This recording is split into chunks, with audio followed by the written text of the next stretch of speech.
नमस्कार।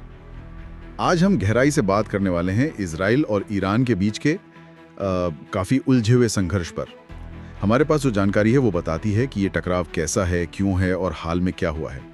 और देखिए, दिलचस्प बात ये है कि ये कोई सीधी लड़ाई नहीं है, मतलब आमने सामने वाली जंग नहीं। ये तो एक लंबा चलने वाला प्रॉक्सी वॉर है, एक वैचारिक लड़ाई भी है। चलिए इसको थोड़ा खोलकर समझते हैं। हाँ बिल्कुल, इसमें कई परतें हैं। बिल्कुल, मोटा मोटी 4 बातें सामने आती हैं। एक तो इनकी सोच का टकराव, फिर ईरान का वो न्यूक्लियर प्रोग्राम, तीसरा ये प्रॉक्सी वाली लड़ाई, और चौथा जो आजकल तनाव बढ़ा है वो। तो पहले बात करते हैं इनकी वैचारिक और राजनीतिक दुश्मनी की। एक तरफ ईरान है, एक इस्लामिक थियोक्रेसी, मतलब जहां धर्मगुरुओं का शासन है। हाँ, और वो इजराइल को मानता ही नहीं, कहता ये अवैध है। और तो और वो हिजबुल्ला, हमास जैसे गुटों की मदद भी करता है जो इजराइल के खिलाफ हैं। को अपनी सुरक्षा के लिए, अपने वजूद के लिए ही एक बहुत बड़ा खतरा देखता है। तो ये सिर्फ जमीन की लड़ाई नहीं रही अब। सही कहा, ये अस्तित्व की लड़ाई बन गई है। अच्छा, और फिर वो मुद्दा है ईरान के परमाणु कार्यक्रम का। ईरान तो कहता है कि ये सब शांति के लिए है, बिजली बनाने के लिए। हाँ, उनका तो यही स्टैंड है, लेकिन इजराइल को, और सिर्फ इजराइल को नहीं, पश्चिमी देशों को भी ये डर है कि कहीं ईरान गुपचुप तरीके से परमाणु बम तो नहीं बना रहा। और इजराइल इसे कैसे देखता है? इजराइल के लिए तो ये बिल्कुल नामंजूर है। वो इसे अपने होने पे ही खतरा मानता है, और इसीलिए वो इसे रोकने के लिए, जैसा हमने सुना है, कई बार गुप्त ऑपरेशंस भी कर चुका है, जैसे साइबर अटैक हुए या हाँ, वैज्ञानिकों को निशाना बनाने की खबरें भी आती हैं। बिल्कुल। तो भरोसे की कमी तो साफ है यहाँ पर। अच्छा, आपने कहा सीधी लड़ाई कम होती है, तो ये प्रॉक्सी युद्ध ये कैसे चलता है? देखिए, ये ऐसे होता है कि ईरान सीधे नहीं भिड़ता। वो क्या करता है, लेबनान में, सीरिया में, इराक में, यहाँ तक कि गाजा में भी ऐसे ग्रुप्स को पैसा और हथियार देता है जो इजराइल पर हमला करते रहे। ये उनकी फॉरेन पॉलिसी का एक अहम हिस्सा है, बिना सीधी जंग में उतरे अपना असर बनाए रखना।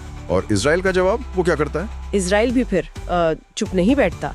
वो अक्सर सीरिया में, जहां ईरानी ठिकाने या हथियारों की खेप होती है, वहां हवाई हमले करता है, और अपनी सीमाओं के पास ईरान का असर कम करने के लिए खुफिया ऑपरेशंस भी चलाता है। तो ये एक तरह की पर्दे के पीछे की लड़ाई है, शैडो वॉर। हाँ बिल्कुल, कह सकते हैं एक शैडो वॉर जो लगातार चलती रहती है, दिखती कम है। और हाल के दिनों में, खासकर 2023-24 में गाजा युद्ध के बाद ये तनाव तो बहुत बढ़ गया है ना? हाँ, बहुत ज्यादा। ईरान समर्थित गुटों ने हमले तेज कर दिए, और इजराइल ने भी सीरिया में अपने हमले बढ़ा दिए। और फिर वो अप्रैल 2024 वाली घटना आ गया कि ज्यादातर को रास्ते में ही रोक दिया गया। हाँ, आयरन डोम और बाकी सिस्टम्स ने। जी, लेकिन ये अपने आप में एक बहुत बड़ा कदम था ईरान की तरफ से। ये दिखाता है कि शायद ये लड़ाई अब एक नए और ज्यादा खतरनाक मोड़ पर आ सकती है। तो अगर हम इसे समेटें, एक तरफ ईरान है जो मिडल ईस्ट में अपना दबदबा चाहता है, इजराइल के दुश्मनों की मदद करता है। बिल्कुल। और दूसरी तरफ इजराइल है जो किसी भी कीमत पर ईरान को बहुत ज्यादा ताकतवर, खासकर परमाणु हथियार वाला नहीं बनने देना चाहता। इसीलिए भले ही जंग का ऐलान न हुआ हो, ये दोनों लगातार एक दूसरे पर हमला कर रहे हैं, प्रॉक्सी गुटों के जरिए, गुप्त ऑपरेशनों से। सही बात है। तो ये थी इजराइल ईरान संघर्ष की एक मोटी मोटी तस्वीर जो हमें जानकारी मिली है उसके आधार पर। यह दिखाता है कि कैसे सोच का फर्क, परमाणु हथियार बनाने की होड़ और इलाके में चौधरी बनने की चाहत, ये सब मिलकर एक खतरनाक प्रॉक्सी वॉर को हवा दे रहे हैं। हाँ, और एक सवाल यहाँ सोचने वाला है, जब दो देश ऐसे सीधे लड़ने से बचते हैं, प्रॉक्सी का इस्तेमाल करते हैं, तो क्या इससे जंग के बेकाबू होने का खतरा कम होता है, या ये छुपी हुई लड़ाई इसे और ज्यादा अप्रत्याशित और खतरनाक बना देती है? ये सोचने वाली बात है।